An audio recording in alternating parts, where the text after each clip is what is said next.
Hello दोस्तों, स्वागत करता हूं अपने यूट्यूब चैनल सर्जिकल करियर में।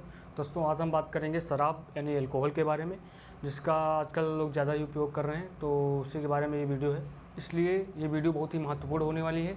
तो वीडियो के लास्ट तक जरूर बने रहें। और अगर हमारे चैनल पर नए हैं तो प्लीज़ हमारे चैनल को सब्सक्राइब कर लें और बेल आइकन को दबाना ना भूलें। तो आज हम अल्कोहल के बारे में बात करेंगे। जो हमारा शराब होता है, शराब का पीएच मान जो होता है वो 2.8 होता है, यानी ये शराब जो होती है अम्लीय होती है। तो शराब जो होती है उसका पीएच मान जो होता है 2.8 होता है, जिसे हम दुर्बल अम्ल कहते हैं। यानी इसका जो फार्मूला होता है C2H5OH होता है, केमिस्ट्री का फार्मूला है।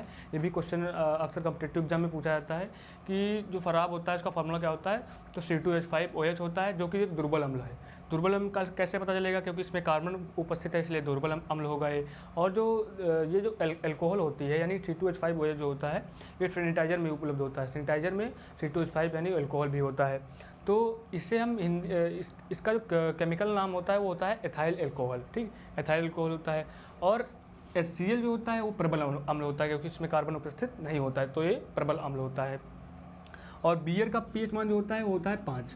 यानी बियर जो होती है, इसमें शराब जो पीते हैं उसमें पानी मिला के पीते हैं, तो यानी जो उसका यानी पीएच होता है वो बराबर करते हैं। कुछ होते हैं जो ऐसे ही पी जाते हैं, उनकी बात हम नहीं कर रहे हैं। लेकिन जैसे जो नौसखिया होते हैं, जिन्हें हम नौसखिया बोलते हैं, नए नए जो शराब पीने वाले, तो अक्सर पानी मिला के पीते हैं।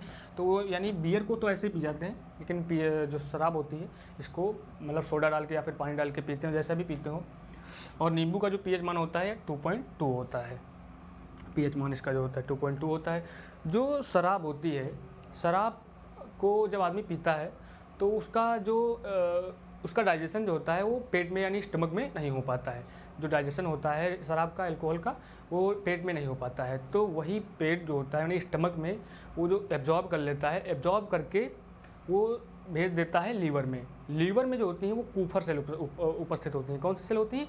कूफर सेल उपस्थित होती हैं, जो कि अल्कोहल को तोड़ देती हैं। लीवर में उपस्थित कूफर सेल होती हैं, उनको जो होते हैं उनको बहुत ही इससे नुकसान भी, लीवर डैमेज हो जाता है, मतलब हल्का। अगर जितनी बार आप शराब पिएंगे उतनी बार जो होती हैं कूफर सेल होती हैं नष्ट हो जाती हैं। तो जब ये आपको पढ़ाए थे हम बायोलॉजी वाले चैप्टर में, तो उसमें जो था मतलब जो लीवर होता है वो रीजनरेशन तुरंत कर लेता है, रिकॉन्स्ट्रक्शन कर लेता है, जिससे उनकी क्षतिपूर्ति तुरंत हो जाती है। यानी लीवर जो होता है वो बहुत जल्दी अपने आप को सही कर लेता है। लीवर होता है ये तोड़ देता है अल्कोहल को तोड़ कर वो जो होता है ब्लड में मिला देता है अल्कोहल को। जो ब्लड होता है वो सीधे जाता है ब्रेन को जाता है। यानी जब ब्रेन में पहुंचता है तो ब्रेन जो होता है ब्रेन की कोशिकाओं को वो हीट कर देता है। जो ब्लड होता है वो ब्रेन को हीट कर देता है। तो ब्रेन को जब हीट करता है तो उसमें ब्रेन से निकलता है भारी मात्रा में डोपामिन।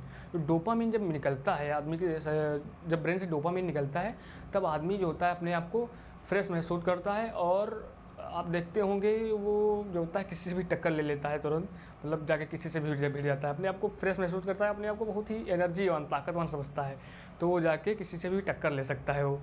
तो अब उसको ये तो पूरा भी पता है कि हम धीरे धीरे अपने आप को लत लगा रहे हैं, दारू की लत लगा रहे हैं। तो इसलिए जो वो बहुत ही एक गंभीर समस्या में फंसने वाला होता है।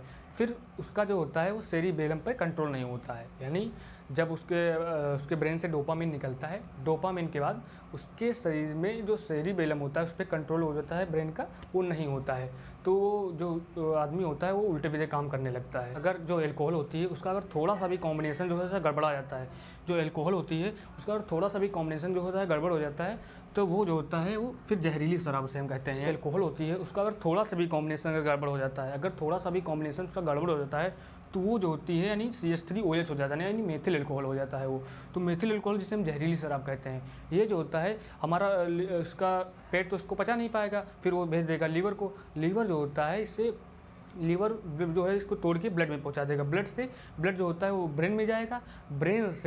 ब्रेन से ये जानते हो ब्रेन को डेड कर देगा। ये जो मेथिल अल्कोहल यानी जहरीली शराब जो होती है ब्रेन को डेड कर देगा। अगर ये ब्रेन को नहीं डेड करता है तो जो होता है ये हमारे ब्रेन के सबसे नज़दीक जो होता है वो हमारी आँखें होती हैं, वो ये उनको मतलब अंधी कर देगा।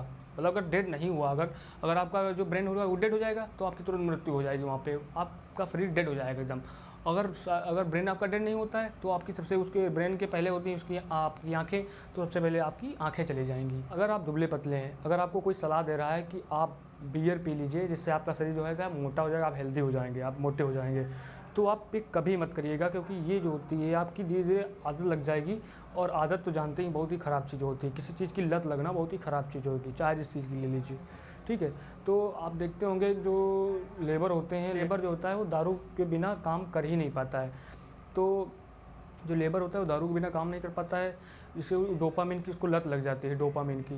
जब तक उसको दारू नहीं मिलेगी तब तक वो काम कर ही नहीं पाएगा 10-10 घंटे। जब तक उसको दारू नहीं मिलेगी तो काम ही नहीं कर पाएगा 10 घंटे 12 घंटे जो भी काम करना होता है। तो ये चीज़ बहुत ही ख़राब चीज़ होती है, ये लत नहीं लगानी चाहिए। ये जो लत होती है सर, एल्कोहल की जो लत होती है ये बहुत ही ख़राब होती है। तो दोस्तों इससे ज़रूर बचें। और आप देखते होंगे अगर इससे एल्कोहल से सबसे पहले तो आपका लीवर ख़राब होगा, लीवर डैमेज हो जाएगा, उसके बाद आपकी किडनी डैमेज हो जाएगी, लीवर के बाद आपकी किडनी से डैमेज हो जाएंगी, और धीरे धीरे आप वेंटिलेटर पर चले जाएंगे। इसका यही मतलब होता है, धीरे धीरे जब आप एल्कोहल के आदी हो जाएंगे। एल्कोहल वाला पेशेंट अगर आप देखते होंगे, आप एक मेडिकल स्टूडेंट होंगे या फिर कहीं से आप मेडिकल से जुड़े होंगे, तो आप ये चीज़ गौर करते होंगे कि जो एल्कोहल वाला पेशेंट होता है वो जब क्रिटिकल हो जाता है, जब उसकी बीमारी जो होती है वो क्रिटिकल हो जाती है, तो सीधा वेंटिलेटर पर चला जाता है।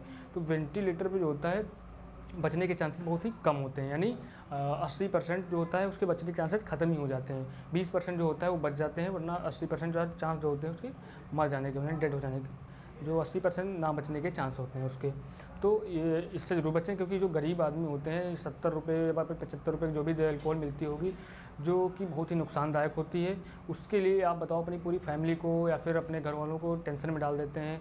आपके ना रहने से उन पर क्या प्रभाव पड़ेगा, तो इस पर ज़रूर विचार करें। और जो भी आप एल्कोहल लेते हो तो उसको छोड़ने का प्रयास करिए, धीरे धीरे आपकी लत छूट जाती है। और तो कैसा लगा वीडियो आपको, आप कमेंट में ज़रूर बताएं। और अपना ध्यान रखें अपना। और कोई सलाह दे रहा हो या फिर आपका दोस्त तैयार होता है, वो सलाह देता है कि अरे एक बार पी लो, एक बार पी लो, तो आपको शराब नहीं पीना है। अगर आप एक बार पी लेते हैं तो आपको धीरे धीरे लत लग जाती है। तो किसी भी दोस्ती यारी के साथ मतलब शराब वराब ना पिए, वो बहुत ही आपके लिए लाभदायक होगा, क्योंकि आगे आपकी जो आने वाली पीढ़ी है उसको भी ये प्रेरणा देता है कि हमारे जो पूर्वज थे या हमारे जो पापा या बाबा थे वो लोग दारू वारू नहीं पीते थे। तो इस पर ज़रूर विचार करें। दारू से आपके परिवार वालों को क्या होगा, नुकसान होगा, आपके ना रहने से आपकी फैमिली को क्या हो सकता है, क्या नुकसान हो सकता है, तो इस बात पर ज़रूर विचार करें। तो कैसी लगी वीडियो कमेंट करके ज़रूर बताएँ। और अगर वीडियो अच्छी लगी तो एक लाइक ज़रूर करें। तो मिलते हैं अपने नेक्स्ट वीडियो में, जल्दी लाते हैं नेक्स्ट वीडियो। तो तब तक के लिए जय हिंद।